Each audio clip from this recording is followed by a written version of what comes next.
There's a couple words I wanna say. For the rest of my life, I'll be with you. I'll stay by your side, honest and true to the end of my time. Assalamualaikum warahmatullahi wabarakatuh. Perkenalkan, nama saya Lucia Sari, Prodi Sejarah.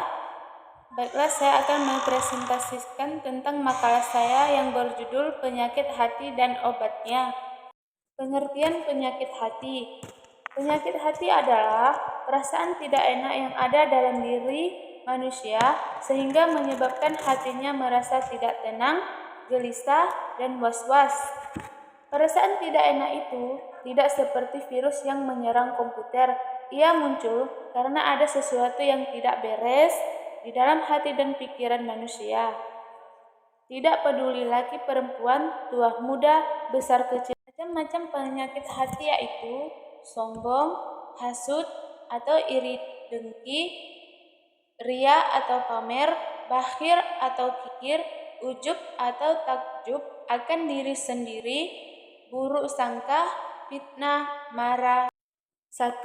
Sombong adalah salah satu penyakit hati yang dibenci oleh Allah Subhanahu wa Ta'ala, seperti yang tersirat dalam surah Al-Quran seperti berikut, yang artinya, masuklah kamu ke pintu-pintu neraka jahanam, sedangkan kelak di dalamnya, maka itulah seburuk-buruk tempat bagi orang-orang yang sombong. Surah Al-Mu'min ayat 76. Atau surah Al-Isra ayat 37 yang artinya, janganlah kamu berjalan di muka bumi ini dengan sombong, karena sesungguhnya kamu sekali-kali tidak dapat menebus bumi dan sekali-kali kamu tidak akan sampai setinggi gunung. 2. Hasud atau iri dengki. Orang yang iri dan dengki selalu merasa susah bila melihat orang lain senang, dan sebaliknya, ia merasa senang bila orang lain susah. Biasanya orang iri dengki akan mencelakan orang lain dengan lisan. Dalam Al-Quran sudah tertera sebagai berikut, yang artinya, dan janganlah kamu iri hati terhadap apa yang dikaruniakan Allah kepada sebagian kamu lebih banyak dari sebahagian yang lain. Karena bagi orang laki-laki ada bahagia daripada apa yang mereka usahakan, dan bagi para wanita pun ada bahagia dari apa yang mereka usahakan. Dan mohonlah kepada Allah sebagai sebagian dari karunia-Nya. Sesungguhnya Allah Maha mengetahui segala sesuatu. Surah An-Nisa ayat 32. 3. Ria atau pamer. Ria adalah orang yang beribadah atau berbuat kebaikan dengan maksud pamer kepada orang lain, agar orang mengira dan memujinya sebagai orang yang baik hati atau rajin atau gemar beribadah dan berbuat kebaikan. Ciri-ciri ria yakni apabila di hadapan orang dia giat, tapi bila sendiri dia malas dan selalu ingin mendapatkan pujian dalam segala urusan, seperti yang tertera dalam Al-Quran sebagai berikut, yang artinya, hai orang-orang beriman, janganlah kamu menghilangkan pahala sedekahmu dengan menyambut-nyambut dan menyakiti perasaan si penerima, seperti orang yang memanfaatkan harta karena ria kepada manusia. Quran Surah Al-Baqarah ayat 264. 4. Bakhil atau kikir. Bakhil atau kikir alias pelit atau medit merupakan salah satu penyakit hati karena terlalu cinta pada harta sehingga tidak mau berbagi dan bersedekah kepada orang lain. Seperti yang tertera dalam Al-Quran sebagai berikut, yang artinya, sekali-kali janganlah orang-orang yang bakhil dengan harta yang Allah berikan kepada mereka dari karunia-Nya menyangka bahwa kebakhilan itu baik bagi mereka. Sebenarnya kebakhilan itu adalah buruk bagi mereka. Harta yang mereka bakhilkan itu akan dilakukan kelak di lehernya di hari kiamat. Dan kepunyaan Allah lah segala warisan yang ada di langit dan di bumi. Dan Allah mengetahui apa yang kamu kerjakan. Surah Al-Imran ayat 180. 5. Ujub atau takjub akan diri sendiri. Ini mirip dengan sombong. Kita merasa bangga atau kagum akan diri kita sendiri. Padahal seharusnya kita tahu bahwa semua nikmat yang kita dapat itu berasal dari Allah. Menurut Al-Ghazali, merupakan perasaan yang muncul pada diri seseorang, di mana ia menganggap dirinya lebih baik dan lebih utama dari orang lain. Sedangkan ujub adalah perasaan bangga diri yang dalam penampilannya tidak memerlukan atau melibatkan orang lain. Ujub lebih terfokus kepada rasa kagum terhadap diri sendiri, suka membanggakan diri sendiri dan membonjokkan diri sendiri. Kadang-kadang pada sebagian orang emosi ini merupakan tingkah laku yang dominan dalam kepribadian dan dapat menimbulkan sikap sombong, angkuh, serta merendahkan orang lain. 6. Marah. Marah pada hakikatnya adalah memuncakkan kepanikan di kepala, lalu menguasai otak atau pikiran dan akhirnya kepada perasaan. Kondisi semacam ini seringkali sulit untuk dikendalikan.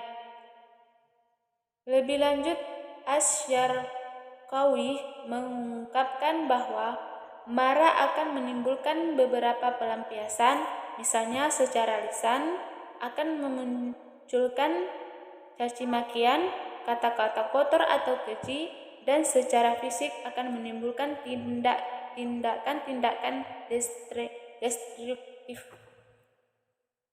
Dan jika orang marah tidak mampu melampiaskan tindakan-tindakannya di atas, maka dia akan berkompensasi pada dirinya sendiri dengan cara misalnya merobek-robek pakaian, menampar mukanya sendiri, membanting perabot rumah tangga, dan seterusnya. Marah juga dapat mempengaruhi pada hati seseorang, yaitu sifat dengki dan iri hati, rela melihat orang lain menderita, cemburu, suka membuka aib orang lain, seterusnya.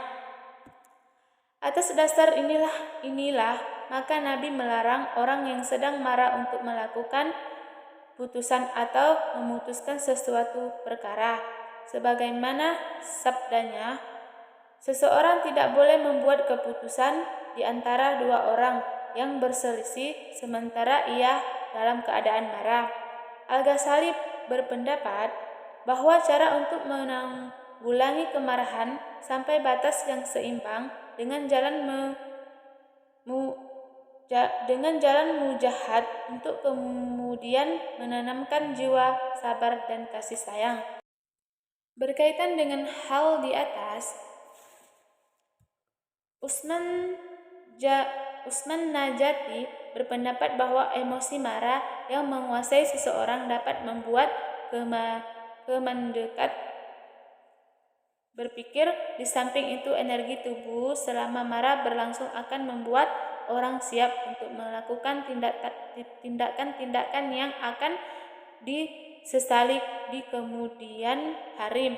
Untuk mengatasi marah ini adalah dengan jalan mengendalikan diri, sebab mengendalikan diri dari marah itu mempunyai beberapa manfaat, yaitu dapat memelihara kemampuan berpikir dan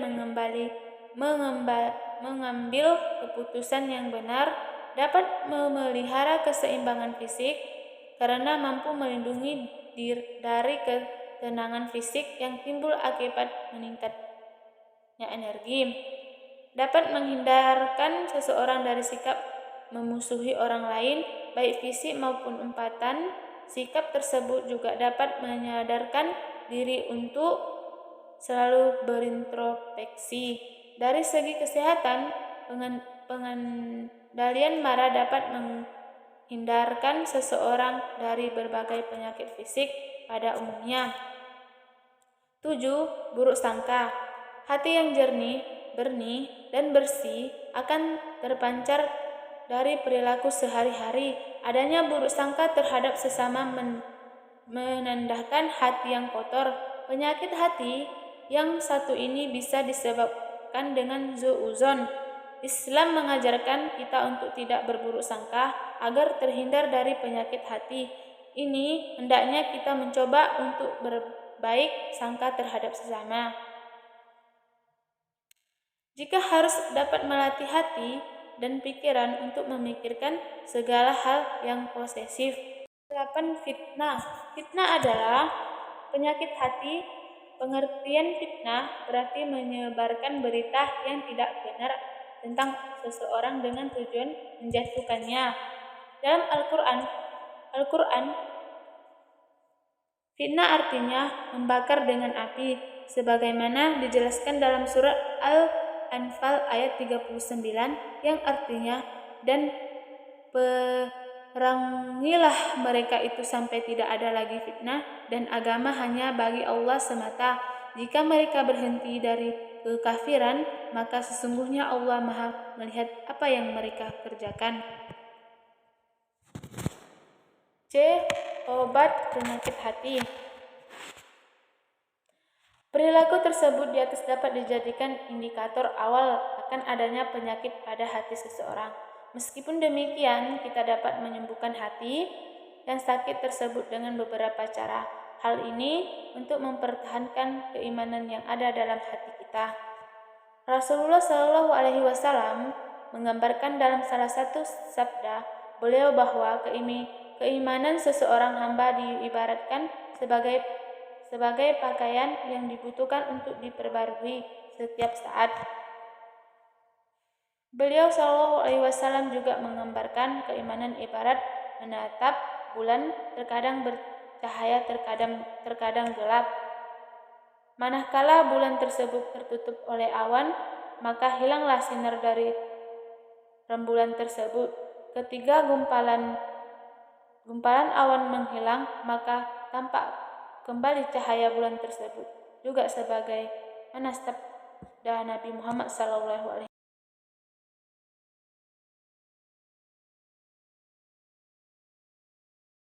Sebagaimana sabda Nabi Muhammad SAW, barang siapa di antara kamu melihat kemungkaran, hendaklah dia mengubah dengan tangannya. Jika dia tidak mampu, maka dengan lisannya. Jika dia tidak mampu, maka dengan lisannya. Jika tidak mampu, maka dengan hatinya. Dan yang demikian adalah selama-lamanya iman. H.R. Bukhari. Ada beberapa hal yang bisa dilakukan seorang muslim sebagai upaya penyembuhan penyakit hati yang dideritanya. 1. Membaca dan menyimak Al-Quran. Allah Subhanahu wa Ta'ala telah memastikan bahwa Al-Quran adalah penawar dari penyakit, penerang, dan cahaya bagi Allah yang dikehendakinya. Firman Allah Subhanahu wa Ta'ala, dan kami turunkan dari Al-Quran suatu yang menjadi penawar dan rahmat bagi orang-orang yang beriman. Quran Surah Al-Isra ayat 80. 2. Merasakan keagungan Allah Subhanahu wa Ta'ala. Niscaya akan bergetar hatinya dan jiwanya akan tunduk kepada Zat yang Maha mendengar dan Maha mengetahui, sebagai firman Allah, dan pada sisi Allah lah kunci-kunci semua yang gaib. Tidak ada yang mengetahuinya kecuali Dia sendiri, dan Dia mengetahui apa yang di daratan dan di lautan.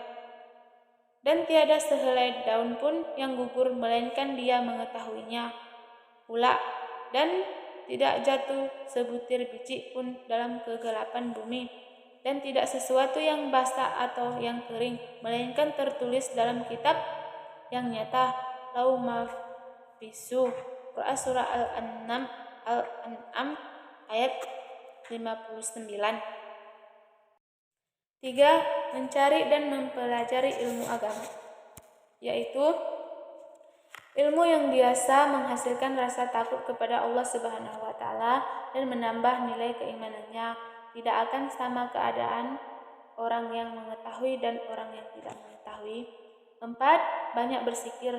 Dengan berzikir kepada Allah Subhanahu wa Ta'ala, keimanan bertambah, rahmat Allah datang, hati tentram, para malaikat datang mengelilingi mereka, dosa-dosa terampuni. Rasulullah SAW bersabda, demi zat yang jiwaku ada dalam genggamannya, andaikan kamu tetap seperti keadaanmu di sisiku dan di dalam berzikir, tentu para malaikat akan menyalami kamu di atas tempat tidurmu dan tak kalah dalam perjalanan. HR Muslim. 5. Memperbanyak amal soleh.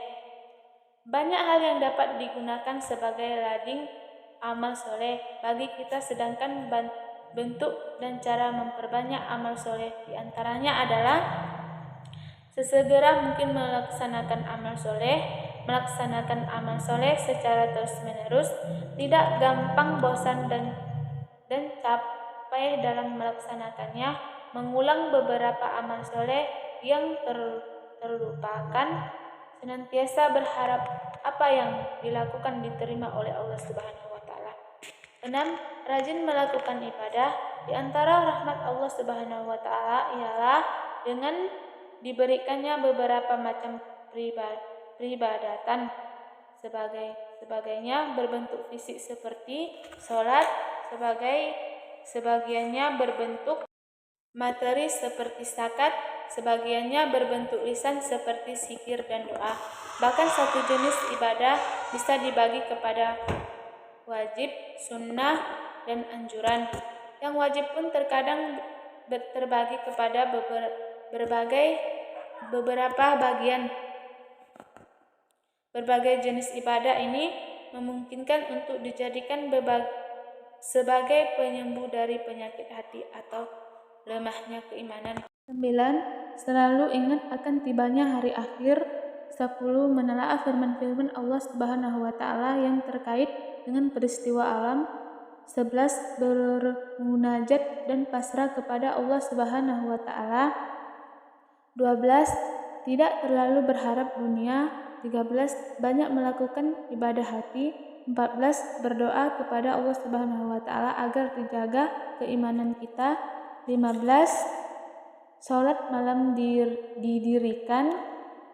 16. Berkumpul dengan orang-orang saleh. 17. Perbanyaklah berpuasa. Kesimpulan dari makalah saya yaitu penyakit hati adalah suatu perasaan tidak enak yang ada dalam diri manusia sehingga menyebabkan hatinya merasa tidak tenang, gelisah, dan was-was. Cara mengobati penyakit hati yaitu dengan mengingat Allah Subhanahu wa Ta'ala, selalu membaca dan menyimak Al-Quran, merasakan keanggungan Allah Subhanahu wa Ta'ala, dan banyak lagi yang sudah diterangkan di atas. Baiklah, sekian dan terima kasih. Wassalamualaikum warahmatullahi wabarakatuh.